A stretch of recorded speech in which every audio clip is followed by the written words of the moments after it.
กราบทักทายสบายดีและสวัสดีครับพ่อแม่พี่น้องเนาะบอกว่าจะอยู่ในประเทศหรือว่าต่างประเทศก็ขอต้อนรับพี่น้องเข้าสู่ซองบ่าวแพงแล้วเนื้ออีกเส้นเก่าเส้นเคยกันเด้อพี่น้องเนาะมื้อนี้มาพบมาพอกับแพงก็ยังอยู่ในบ้านคือเก่าพี่น้องเพราะว่าก็บ่ได้ออกไปใส่เนื่องจากฝนตกพี่น้องเฮาก็สิมานั่งโอลมกันอยู่ในบ้านพี่น้องบ้านของบ่าวแพงเนาะที่ว่าสร้างยังกำลังสร้างอยู่พี่น้องยังบ่ทันแล้วเทื่อแล้วแต่เพียง 50% พี่น้องยังอีก 50% ก็รอท่าเบิ่งช่วงต่อไปพี่น้องว่ายังสิมีงบเฮ็ดต่อบ่หรือว่าสิพอส่ำนี้เนาะสำหรับในปีนี้ก็แพงกับเมียก็สู้มาได้เต็มที่แล้วพี่น้องก็ได้แต่ส่ำนี้พี่น้องคือคลิปที่ผ่านมาเนาะที่ว่าแพงให้พี่น้องเฮาได้เบิ่งว่าตอนนี้แพงก็สิให้พี่น้องเฮาเบิ่งบริเวณรอบๆอยู่ในบ้านเพราะว่าออกไปใส่บ่ได้พี่น้องเนื่องจากฝนตกแรงพี่น้องเดี๋ยวจะให้พี่น้องเฮาได้เบิ่งนํกันเลยพี่น้องเอาพี่น้องตอนนี้เนาะก็สิให้พี่น้องเฮาได้เบิ่ง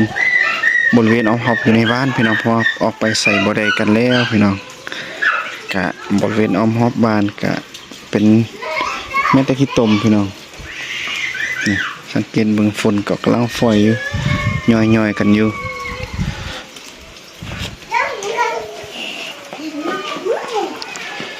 ส่วนทางหน้าบ้านพี่น้องก็ยังเหม็นหินพี่น้องหินครบที่ว่าเขาจะใช้ในการเทพื้นพี่น้องส่วนทางหน้าบ้านก็ประมาณนี้เนาะพี่น้องทางลุ่มก็จะเห็นเป็นเส้นทางรถพี่น้องแล้วก็ฝนฝอยอยู่พี่น้องป้าโตเนาะออกไปใส่บ่ได้กันเลยพี่น้องเพื่อนก็เฮ็ดบ่แล้วแต่ว่าฝนสัมผัสตกก่อนเพราะว่าเอามาสร้างซาโพสเนาะพี่น้องเพราะว่าระยะต้นปีแพงกับเมียก็ยังอยู่ในเมืองจีนยังบ่ทันได้กลับมาเฮ็ดเฮาก็กลับมาก็เดือน3เดือน4เนาะก็เฮ็ดให้การเฮ็ดเวียกของเฮาก็เริ่มลาซาพี่น้องทางระเบียงก็กว้างเนาะพี่น้องแพงก็ตั้งใจเฮ็ดแบบสไตล์โมเดิร์นเนาะเพื่อมีหมู่มีครูมีแขกมีคนมายามก็สิได้มานั่งมาโอมาล้มกันอยู่ในนอกเนาะอยู่ในระเบียงเฮือนจังซี่พี่น้องก็ขนาดก็บ่ได้กว้างพี่น้องทางหน้าระเบียงเฮือนก็28ก็เกือบ20ตารางเมตรพี่น้องก็กว้างเติบนี่เฮาก็สิมีบอนนั่งโอลมเวลามีแขกมีคนเนาะว่ามีพี่มีน้องมาเยี่ยมมายามก็สิได้นั่งทางนอกจังซี่เนาะพี่น้องก็ประมาณนี้เนาะพี่น้องเพราะว่าแพงก็สร้างแบบน้อยๆเนาะพออยู่หลบฝนซนแดดกันซื่อๆพี่น้องบ่ได้มีงบหลายที่ว่าจะเฮ็ดแบบใหญ่โตหรูหราเนาะพี่น้องก็พอเฮ็ดแบบพออยู่ได้พี่น้องจะให้พี่น้องเฮาได้เบิ่งจังซี่นะพี่น้องคลิปก่อนแพงก็ให้พี่น้องเฮาได้เบิ่งว่าคลิปนี้ก็ให้มาเบิ่งอีกเพราะว่าแพงก็บ่ได้ออกไปใส่เนาะก็มีแต่มาโอมาลมกันอยู่ในบ้านพี่น้องบ่ได้ออกนอกบ้านสภาพเนาะ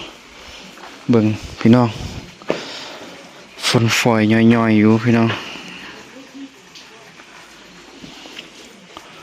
ก็แพงก็อยากถามพี่น้องเฮาเนาะว่างบส่ำนี้เนาะสร้างได้ส่ำนี้แพงอยากถามพี่น้องเฮาว่ามันโอเคแล้วบ่สำหรับการสร้างบ้านหลังน้อยๆส่ำนี้เนาะพี่น้องเพราะว่าที่แพงใส่ก่อนี่ก็คือเป็นอิฐบล็อกเนาะพี่น้องแล้วก็วัสดุที่ว่าใส่ตัดหลังคาก็คือเป็นไม้หมดกันเลยพี่น้องเนี่ยใส่ไม้ทั้งหมดเลย 100% บ่ได้ใส่หลังคาเหล็กเนาะก็เหล็กก็มีแต่แล่นคานพี่น้องแล่นคานอยู่ในหน้าต่างเนาะแล้วก็สันเทิงอีกแล้วก็สันล่างก็เบิ่งก็ให้พี่น้องเฮาตำหนิเบิ่งว่ามันหมดงบคันไรเปิดเงินลาวก็ประมาณ70กว่าล้านกีบพี่น้องคันไรเงินไทยกันน่าจะฮอดแสนแล้วพี่น้องแต่ว่ายังฮอดครึ่งนึงอยู่คันใกล้ครึ่งก็ประมาณ60%พี่น้อง ยังแต่สิโบกเนาะแล้วก็สิใส่เพดานกะโหลกะที่จริงมันกะคันว่าเฮาใส่เล็กมันก็น่าจะหมดหลายกว่านี้เนาะพี่น้องแต่ว่าอันนี้เฮาใส่ไม้ก็ได้แต่สำนี้พี่น้อง2ห้องนอน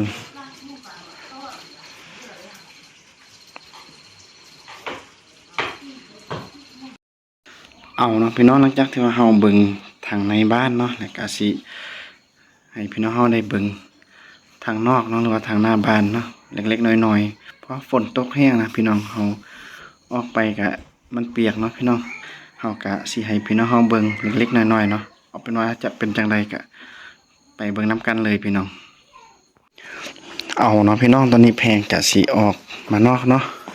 มารีวิวทางนอกถ่ายเป็นบางจุดให้พี่น้องเฮาได้เบิ่งวิวอยู่ทางนอกทางหน้าบ้านแพงเนาะว่าสิเป็นจังใดสิงามบ่หรือว่าสิเป็นจังใดออกไปเบิ่งนํกันเลยพี่น้อง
เอาพี่น้องตอนนี้เนาะแพงกะให้พี่น้องเฮาได้เบิ่งเป็นบางข้าวๆกันแล้วพี่น้องเป็นรีวิวอยู่ในแต่ทางในเนาะพี่น้องเฮาสิออกไปทางนอกก็คือมีฝนฟอยอยู่พี่น้องกะมามาลมกันต่อเพราะว่าแพงกะให้พี่น้องเฮาได้เบิ่งแล้วก็ให้พี่น้องเฮาลองตำหนิติชมกันเบิ่งว่ามันโอเคกันแล้วบ่เนาะสำหรับการสร้างบ้านหลังคาโมเดิร์นพี่น้องในงบแสนกว่าบาทเนาะคันไรเป็นเงินไทยตัวเงินลาวกับประมาณ60-70 ล้านพี่น้องก็ได้สำนี้เนาะพี่น้องเวียกต่อไปก็มีแต่สิเทพื้นแล้วก็บูกเฮือนเนาะให้มันแล้วภายในปีนี้เนาะแพงก็สิได้มีเฮือนอยู่เป็นของตัวเองกันแล้วพี่น้องแล้วก็ตอนนี้เนาะพี่น้องแพงก็อยากฝากซ่องอีกคือเก่าคือเดิมหั่นแหละพี่น้องเพราะว่าต่อไปแพงก็สิได้ทำคลิปแบบวิถีชีวิตบ้านๆจังซี่เนาะพี่น้องแต่เนื่องจากมื้อนี้ฝนตกแพงก็เลยบ่ได้ออกไปใส่พี่น้องได้พักผ่อนอยู่บ้านก็มามาล้มกันคือเก่าคือเดิมพี่น้องเพื่อให้พี่น้องเฮาได้ติดตามวิถีชีวิตการเคลื่อนไหวในแต่ละวันพี่น้องเอาเป็นว่าแพงกับเขาฝากซองอีกคือเก่าคือเดิมกันเด้อพี่น้องเนาะบอกว่าจะเป็นพี่น้องฝั่งไทยฝั่งลาวแล้วก็พี่น้องต่างแดนเนาะถ้าได้เห็นคลิปของแพงจังซี่ก็อย่าลืมเข้าไปเบิ่งแล้วก็กดไลค์กดแชร์กันเด้อพี่น้องพบกันใหม่อยู่ในคลิปหน้าสำหรับมื้อนี้สบายดีพี่น้อง